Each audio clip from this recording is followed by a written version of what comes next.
Now, the first big thing we're going to take a look at is the text indent property. We're going to look at what it does and we'll give a quick example. And after that, we're going to sort of put some more use into this and see how we can be a bit hacky with the way we design things. And that's in terms of submit buttons and how we can use or change submit buttons, perhaps add a custom image or some kind of image font, something like that. So, we're going to add some use to it and add some value to it. Okay, so the first thing I'm going to do is I have nothing on my page at the moment. I've got my style sheet linked in with no styles in there at all, and I'm just going to go ahead and create a paragraph. Now I'm going to give this a class of indent, and this means that we're going to be indenting the first line of this paragraph. So let's go ahead and just type any content at all, so any content at all, and I'm going to go ahead and just copy and paste this over and over again. And this will just ensure that we get some kind of multi-line. I'm going to set a width to this so we can control it somewhat. When I refresh, you see that we have this result here. Let's go ahead and style this. So I'm going to say p.indent. I'm going to give this a fixed width of, say, around 300 pixels, and that will now look like that. Now we're going to look at the text indent property. So let's go ahead and do this. Now, when we think about text indenting, it's obvious what it will actually do. It'll indent the text somewhat. Now, with such a paragraph, for example, like this, essentially, really what we've got is one line of text or one chunk of text, regardless of whether it's broken up with breaks or anything like that.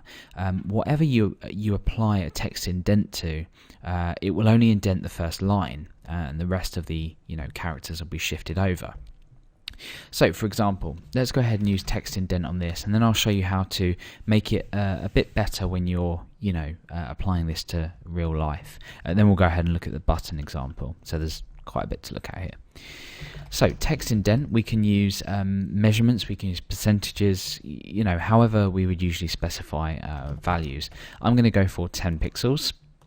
Let's load our browser back up and refresh, and you can see that the first line of this paragraph, or really the only line because it's just one line of text, has been indented by 10 pixels here. And there's no characters being inserted or anything, it literally just is an indentation. So it's almost like a padding or a margin, but just for the first line here.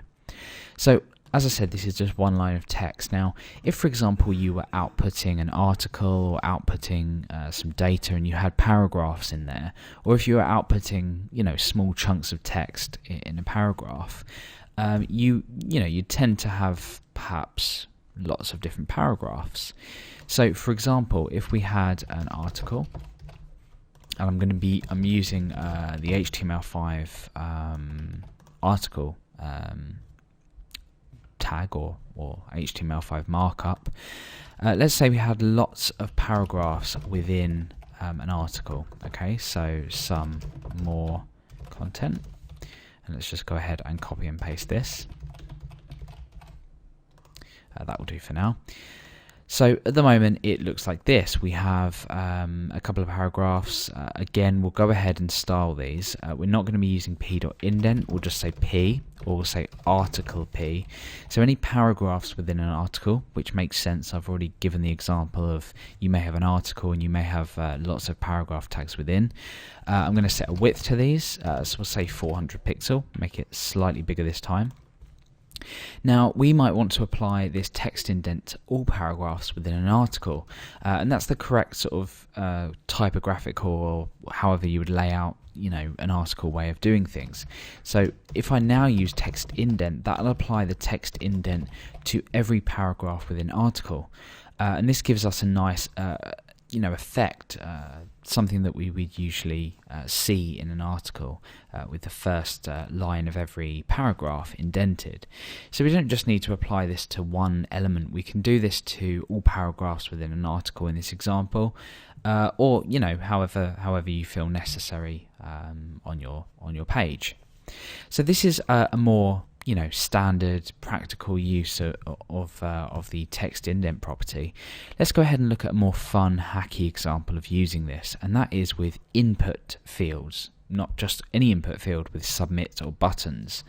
So let's go ahead and remove our styles, and we'll remove our article and paragraph tags, and we'll start with a clean browser. Now I'm going to go ahead and create a submit button. So I'm going to create an input field. The type is going to be submit, and I'm not going to worry about giving it a class or an actually I will. I'll go ahead and give it a class. I'll say submit. Okay, so let's just say no, we'll get rid of that. That's adding an unnecessary attribute. We can select by the type. So let's say we wanted all submit buttons to have a background image. I'm just going to be using a background image that I've used in the rest of this CSS series. I'm not going to bother creating any special images. For example, I may want a tick, for example, as a background of an image of an input submit type. Now, let's go ahead and select this first of all. So we'll say input type equals and then submit. That's relatively straightforward. Now we can start to style this button. Now, by default, it looks like this. We've got this submit text in there. Now, we could go ahead and we could say value equals nothing. Okay, and that would achieve basically having no text within our submit button. And what we might want to then do is say width 300 pixels, and we refresh. So we're setting it to a custom size. Now the problem with this is we're actually setting a value of nothing. And for example, if you were blind and you were using a screen reader to access a web page, what really here would give you any information about what you're submitting? For example, this could be submit to or submit by email, and we could have another saying submit by SMS, for example. Okay, so you can have a variety of options. This is probably a bad example, but you could have a variety of submit buttons, and unless you supply value, software like screen readers aren't going to be able to pick up on these. So it's a really important point to include, some kind of text that allows it to be read out to, partially sighted or blind users. And it's good semantics to include a value in here as well. So let's go ahead and leave it at, say, submit by email. And the whole point of this is that we're going to be using a graphic instead of this text. So we want to keep the text in there, but we don't want the text to be shown. We want to substitute it with an image. So I'm going to go ahead and set this to about a width of 150, and we'll give it a height of, say, I don't know, 50 pixels. This is just off the top of my head. Okay, yeah, that's fine. Now what we want to do is we want to apply a background image to this. So that's fair enough. We can go ahead and do that. We can set a background here, and we specify the URL. And we're going to say no repeat as well. We already know that. Now inside of here, we might want to say, we're going to say images tick.png. That's just an image that I have stored in a folder already.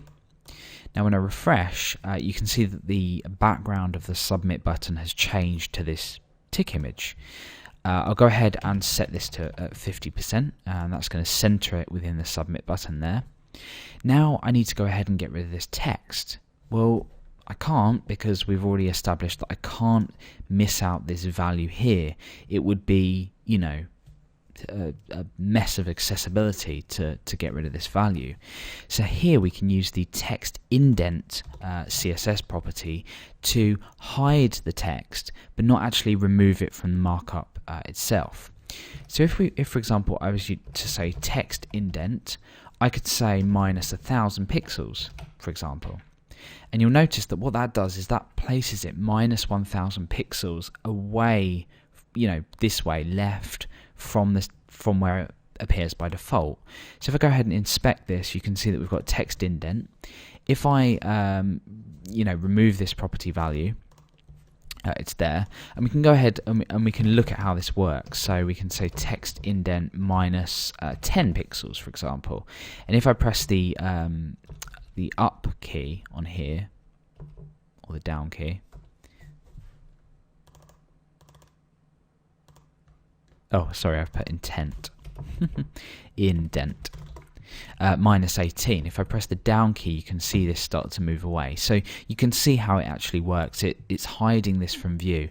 Now, -1000 pixel might seem a bit extreme, but it means if we ever go and resize this button, say we want to give it a width of 350 pixels, we know that it's still going to be hidden from view because we've set it at such a far offset.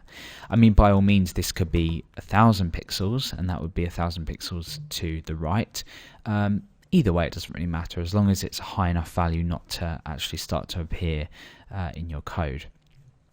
So we've set a background image to this submit button while keeping the markup accessible to people that might not be able to visually see the form itself. Obviously, this tick is meaningless to us, but it could be a nice picture of an email or a letter or something like that. But that's a quick demonstration of the text indent property, and then a more in-depth explanation of how it could be used in practical means, but while keeping your markup accessible to everyone. So that's text indent in CSS.